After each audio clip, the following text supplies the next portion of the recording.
আনোয়ার সাহার সঙ্গ অনেক হাই গো দুঃখ রইল মনে মনে মারহাবা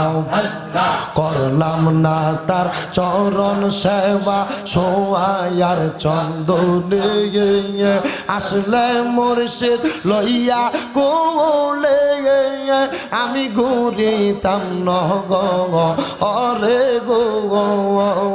হাই গজালা রইল মনে মনে মাশাল্লাহ এই এলাকার মা বোনেরা আল্লাহর জিকির করে যারা এই এলাকার ভাই বাবারা আল্লাহর জিকির করে তারা সদাই তারা পাগল পারা সদাই তারা পাগল পারা পাইতে